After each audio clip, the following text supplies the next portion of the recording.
Settled, I just wanted to thank everyone for coming and really encourage you to take this opportunity to have these conversations that are seldom had and are incredibly important. So I wanted to introduce our moderator for the concluding remarks, which will be held in plenary form. We have the pleasure of having Professor Christine Sierra.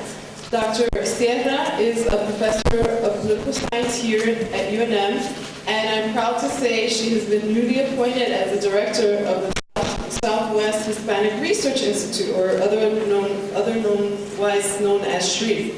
She's been a visiting professor at the Center for American Women in Politics, the Eagleton Institute of Politics at Rutgers University in New Jersey. Dr. Sierra has also been the principal investigator of the Gender and Multicultural Leadership, the Future of Governance, 3-year study supported by the Ford Foundation from 2003 through 2006. She earned a BA in Government from the University of Texas at Austin and an MA and PhD in Political Science from Stanford.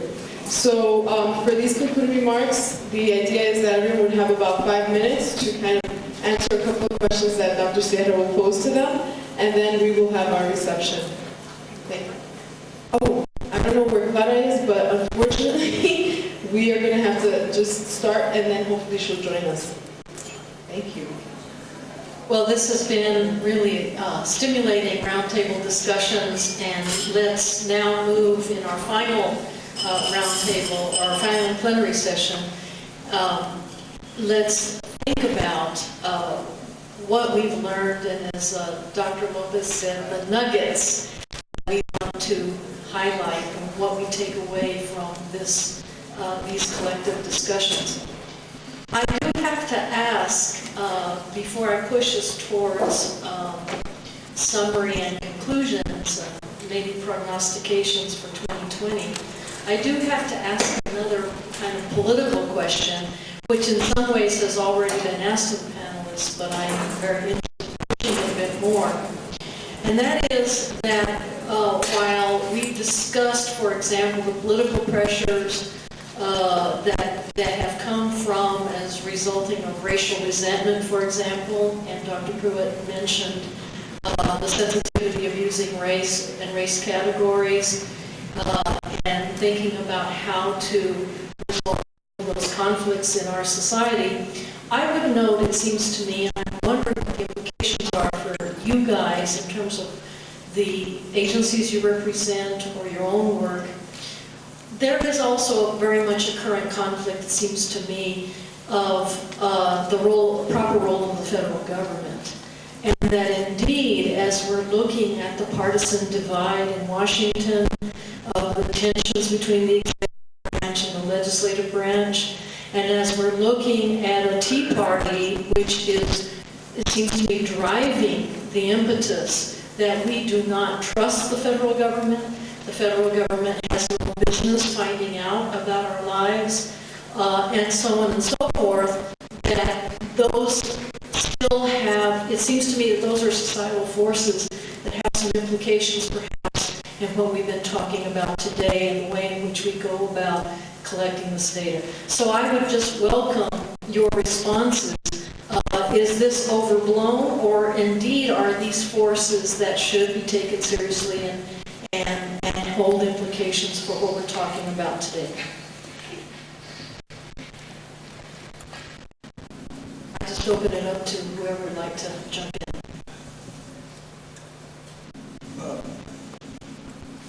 Yes or no? There are two issues embedded in that question. One of which is slow down the government and give everything to the market. It turns out the market is very information hungry. The market is as information hungry as is the government. That in a deep sense, the production of data information about the society is politically neutral in a big sense.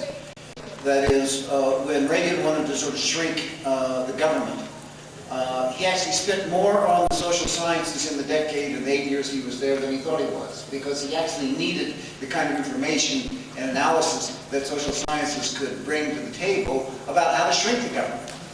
That is an anti-tax and anti-regulatory mindset. You can't kind of do that unless you have some feeling for I think on that, that's one of the questions. One of the answers is that I cannot imagine, however conservative the country becomes, that it will not recognize the importance of having some sort of picture of whatever it is you're trying to do with that country, even if it means get rid of the government. Now, that's kind of answer one to your question. On the other hand, there is also simultaneously a kind of an anti-science ethic at loose now, and that runs in a quite different direction. That runs in the direction that we just kind of use our gut instincts about what will work and what doesn't work and so forth. We don't base it on analysis and so forth and so on. So that's a counter trend. I think that with respect to at least census-type data, that's different from social science analysis, but census-type data, that the commercial sector will demand it. Now, let me just go on for a second. The commercial sector is now producing a ton of data, a huge amount of data. It's called digital data. It's swipe data. It's surveillance data, not in the sense of being surveilled. It's surveillance cameras, swipe data. It is search data on our computers, and so forth and so on. I fear that the commercial sector may decide that it can govern the economy on the basis of its own produced data, and that you don't need a fiscal system if you can run the economy based upon that data. That data, those data have a couple of characteristics. One of which is they are not representative of the entire population. Anybody off the grid, so to speak, doesn't have a machine, doesn't use Easy Pass, doesn't have a credit card. The populations get captured in a census for all the reasons that Leo said, because we have to count everybody, and the sampling frame that becomes for federal survey data means the entire population. So point one, these data by definition are of a subsection of the population that gets captured in the data stuff. And so that's a big problem. The second problem is that those data are actually produced by machines, analyzed by machines.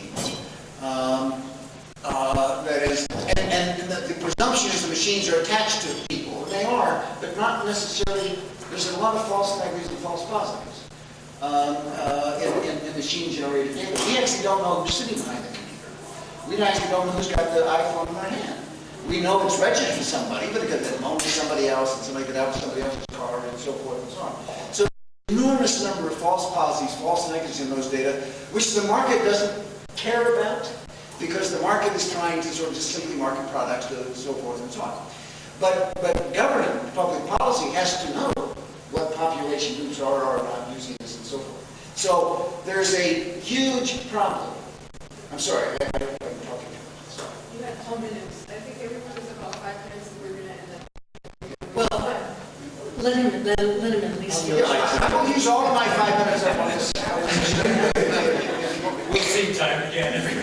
No, because it's a different kind of problem. I will go back to my other subject. I think that we're in a moment where we're about to create a new information system in this society. I think the administrative data probably will not be able to carry any of the weight for all the reasons that have been mentioned, because if you don't have a national registration system, you don't have a baseline from which to run a serious administrative thing.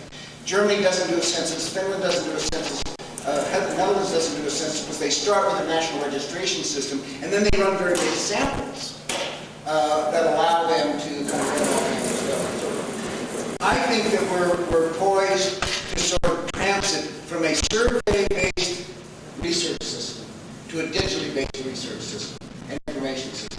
It'll take a while, but I'm talking, the stuff's coming very fast. The other deficiency of digital data is that it's atheoretical. Survey data are theoretical. We put our questions on the survey in order to test theories about various kinds of social behavior and so forth and so on. And even census data is kind of atheoretical. It's guided by a larger, deeper social science community. If you want to do disparities, we sort of have a way to think about disparities, and that fits into the data and so forth and so on. Digital data are atheoretical. I call them case-rich and variable poor. Now, once you begin to link digital data, and if you don't have any privacy confidentiality controls, once Google can talk to Visa, and Visa can talk to the airline industry, and so forth and so on, you can put together a pretty powerful data set, which is proprietary. And that is a dangerous place to be. That then goes to your question. That's the big one I don't know.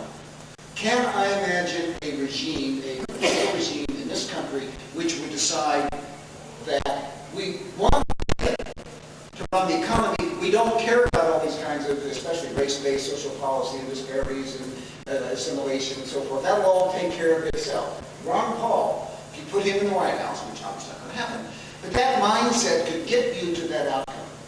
Let the market do it, including producing the information from which we will kind of run the society, and it will be proprietary data, it will be commercial data, it will be able to run the economy in an efficient way, at least by some sort of standards, and then we will shrink the federally produced survey-based data.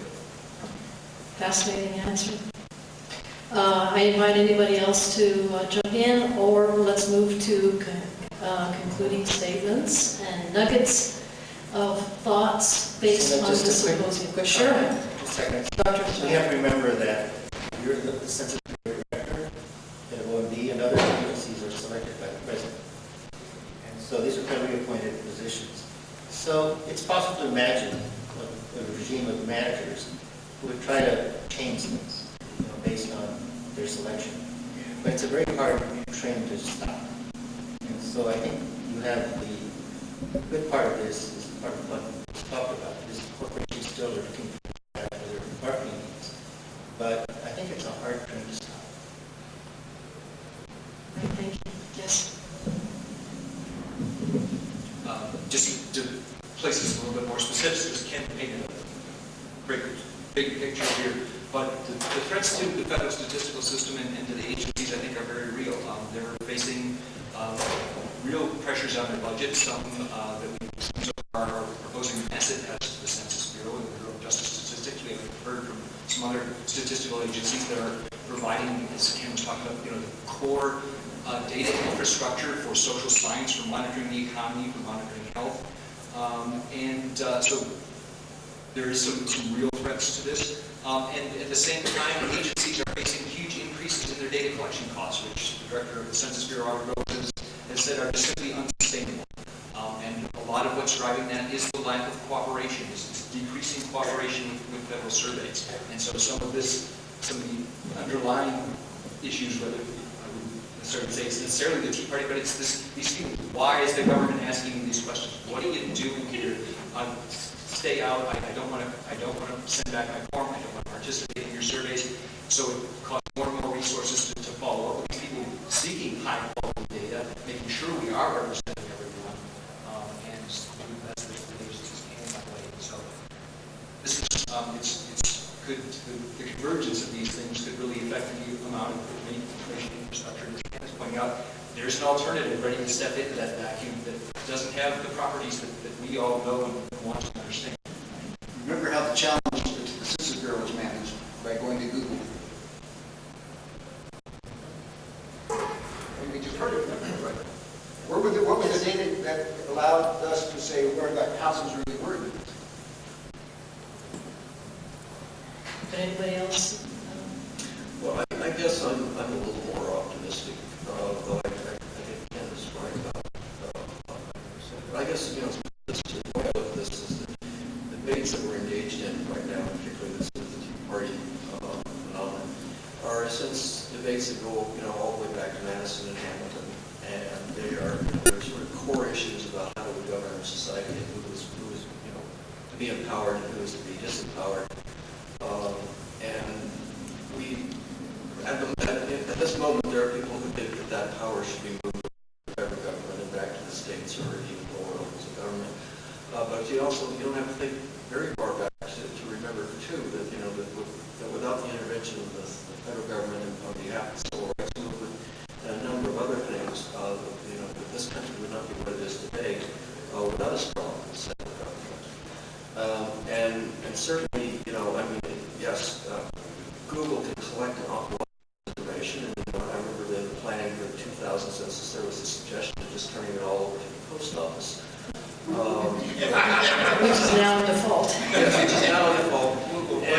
And in the 1990s, Yahoo looked unstoppable, Microsoft looked unstoppable, and today it's Apple and Google. Who knows what it's going to be in the next few decades. The federal government is likely to be here in some form, one way or another. The market is a very different place to place your money, and I think when push comes to shove, people will understand that. Dr. Rodriguez? Yeah, I think that even if, depending on what happens in 2012 with the election of president, I think even if we have a rollback in terms of federal responsibilities, I think we'll always have a need for counting the people in the country. That's actually a requirement as a democratic country. And I think that the issues are going to get more intense. People will want to know more and more. Not all of it can be happened. All right, thank you. Let's think about then, I have a question to move us towards... I don't know if Ms. Jones are you wanting to reply to that question at all? Given our discussions today, I would suggest a question in terms of what is the one thing that you believe that we will be looking forward to in terms of the 2020 census? Given the lessons that we've learned, what you have identified as major lessons learned from the past, what would be the one major aspect of the 2020 census that might be the most improved state that we can achieve?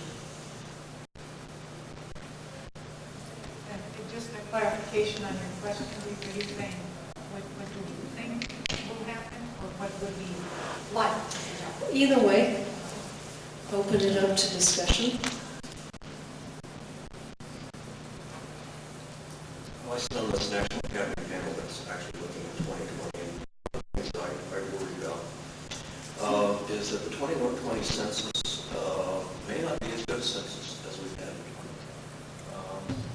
As everybody who's was involved in 2010 or earlier censuses knows, the 2010 census was phenomenally expensive, but the 2000 census was phenomenally expensive compared to 1990 and so on back to about 1960 or 70. And the Census Bureau is looking very, very seriously at ways to cut costs. And at the same time, to maintain quality.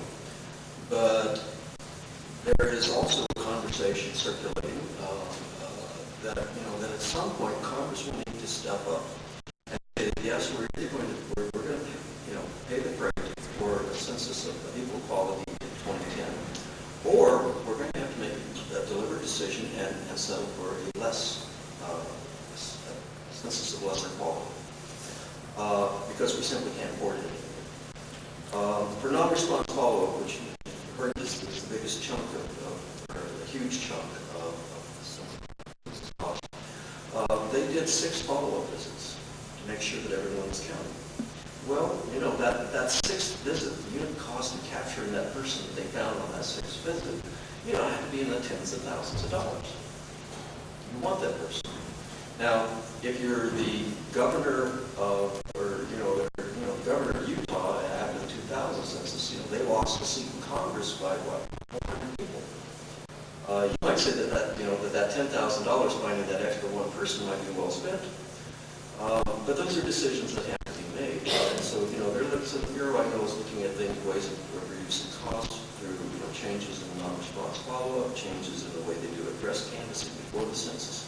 There are a number of things, but each of those economizing measures does put the census operation as a whole at risk, at some risk. And so we have to decide as a country just how much we want to spend on the census and what is the value and how much money do we want to spend in finding that very last person that's out there living out in remote Alaska because they don't want to be found by.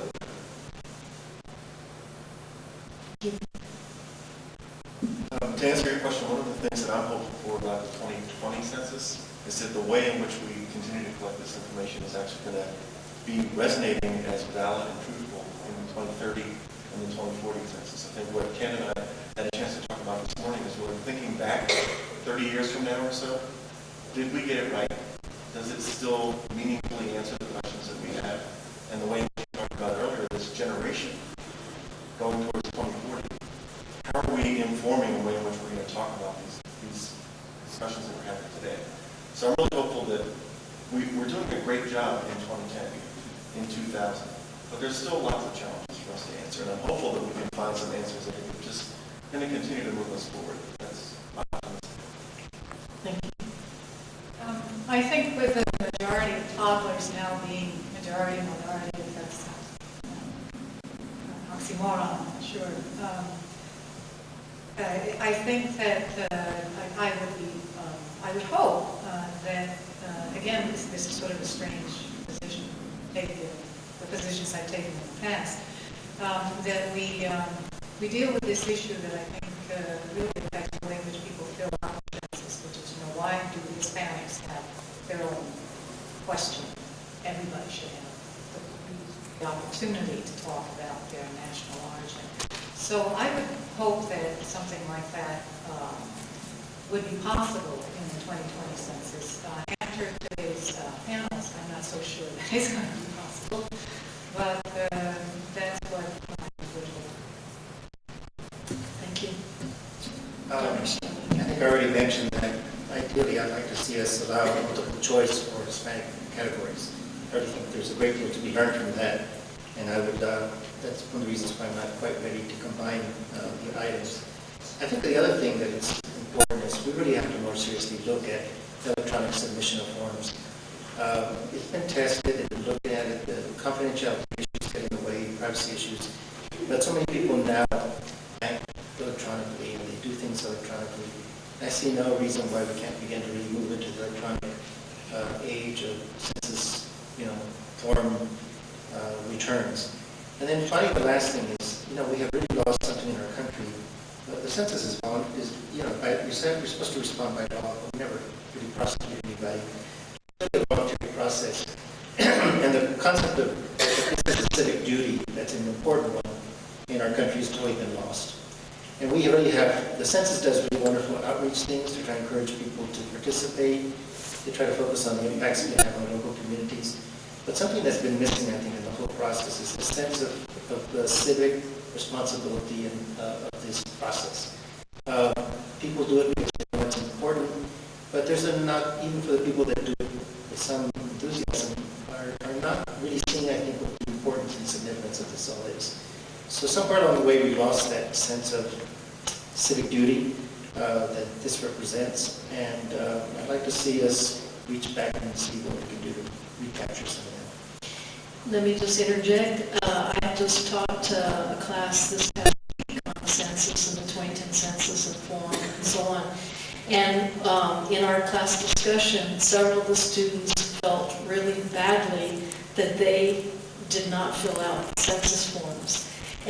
But it was not really, I think it was really just ignorance, really, not being clued in to the importance of it. And so in a way, it is lost opportunities for socialization and so on. And I think, again, this goes back to my first question, that indeed young people are being bombarded with the opposite message of resistance as opposed to participation. So I think that these kinds of mixed messages for our young people and our students really have serious consequences. And so I would say that, Dr. Estrada, you're right, that the sense of civic duty might be very much missing. Others, in terms of 2020 census? So I agree with a lot of things that have been said, and I guess some of it's broader in terms of the 2020 census, in terms of more focused on the race. So, question.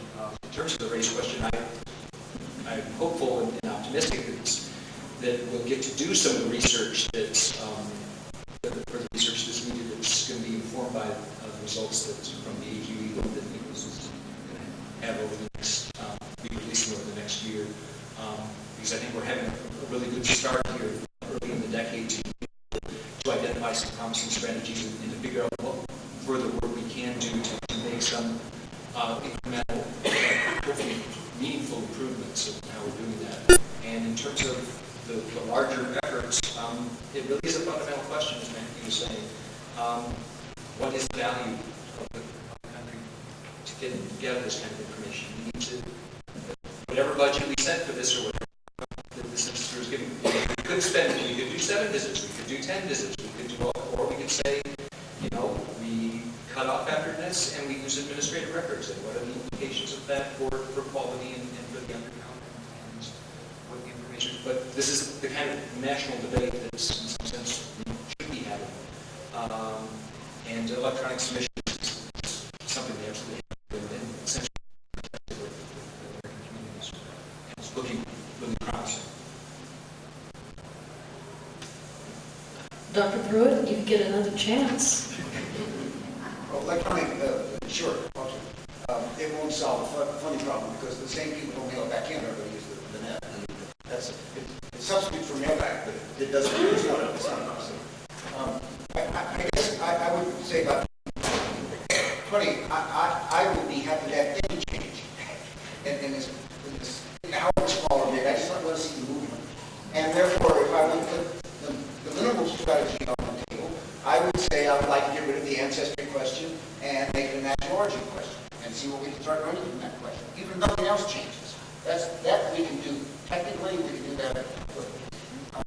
And that's a pretty simple thing. That's an ACS question and so forth. And I certainly want the second generation question. That's technically and politically feasible. There's always pushback and always opportunity cost and so forth and so on. So very, very simple little adjustments would sort of move the system a notch. And since I'm in it for the next 70 years, any kind of notch, first time out, and they can start moving down on the ACS.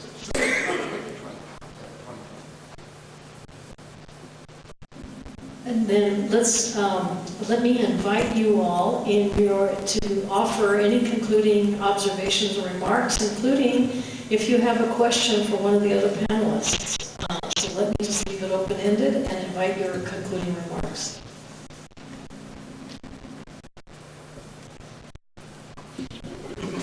I think there will be a census in 2020. I think there will be one in 2030, 2040. However, I think it'll be partially privatized, progressively partially privatized, whatever that may mean. And I think that's too bad. We can privatize armies now. We can certainly privatize the state. And I think that has, but I think that's what I think will actually happen. I don't think there's not going to be a counteract population every 10 years for reporting at all. My question is how we're going to do it, and I think what Matt said is very important. We can't double the cost every 10 years. I was asked in 2000 what I thought, and I said, if you gave me the entire federal budget, I would go out and count everything. But if I'm the head of the highway safety, he gives that entire federal budget, he can give the highway accidents, et cetera, et cetera. You got to make trade-offs. And we're not going to double the cost of the census every decade. So something's going to give. And I hope we figure out a way for it to give in a way that doesn't do real quality damage.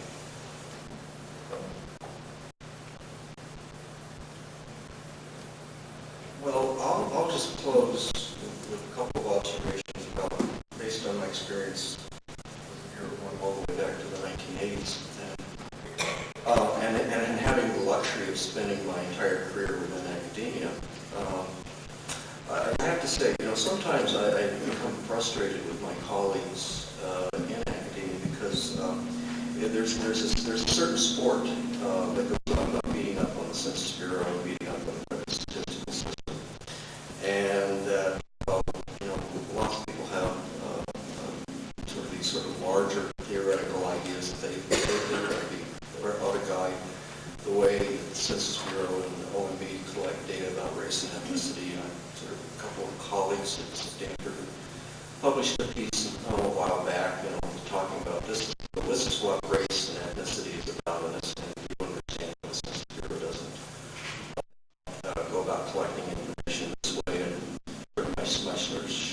stock answers because that particular scheme that they were advocating wasn't mountable in survey research.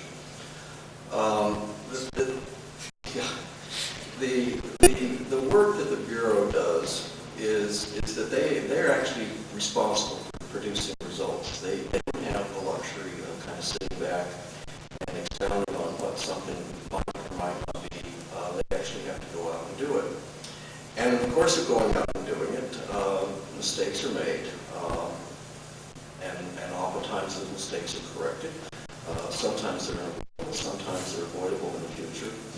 But at the end of the day, they have to have a product. They have to deliver something to the American people, to Congress, to the President, and they do it.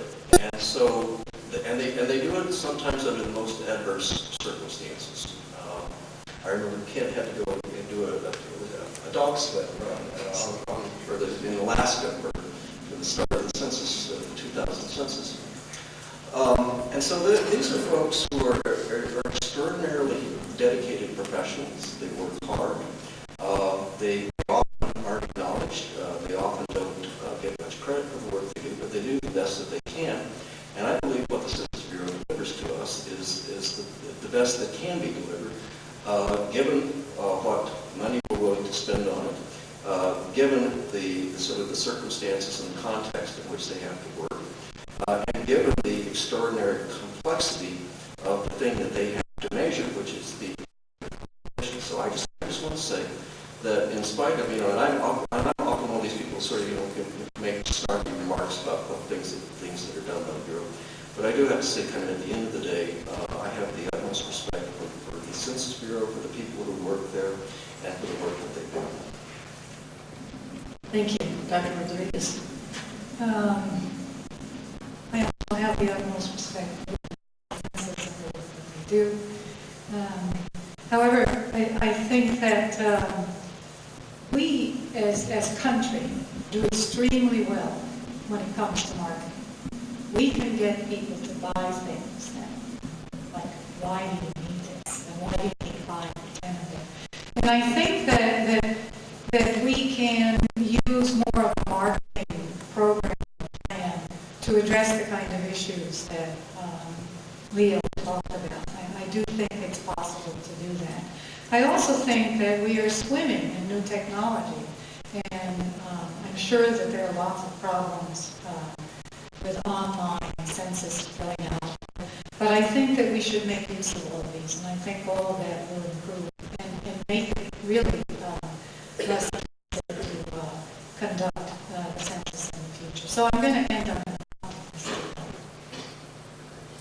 Thank you. Mr. Jones. Thank you. I wanted to say thanks to everyone who's been involved in the dialogue. It's not only what you've seen here at the table, but just the past day and a half, for me to be here personally, is very meaningful. I'm leading this research to try and bring support, but I'm also being supported and guided by all the conversations I've had with the panelists, many of you, and this has gone on continuously. It gives me more encouragement to continue to try and push for what I believe our research is trying to show in terms of helping the American community to really see themselves in a better light, to understand themselves better. And so I just want to say thanks to all my colleagues who are here on the panel and to everyone who I've met in the audience. Just that you're helping the conversation. It's greatly appreciated. Thank you. Dr. Lopez, do you have any concluding comments? Oh, I'm sorry. Okay. I guess I'll finish up by saying that, I think I devoted something like 40 years to the Census Bureau before I decided to take a hiatus. But I think I did it because I believe that race matters. And we have had all kinds of discussions, debates, I've gone to many conferences, I've seen a lot of studies. And in the end, I think one of the reasons that I kind of persist in this process is trying to believe that this information really matters and something we want to report. And I guess when it reaches a point where it doesn't, I think this point still in our history matters. It's very important because it's a complex issue. It's one that's, visceral. People feel it. People identify as one of these things. I know that there's a movement, away from these things, but looking around at what's going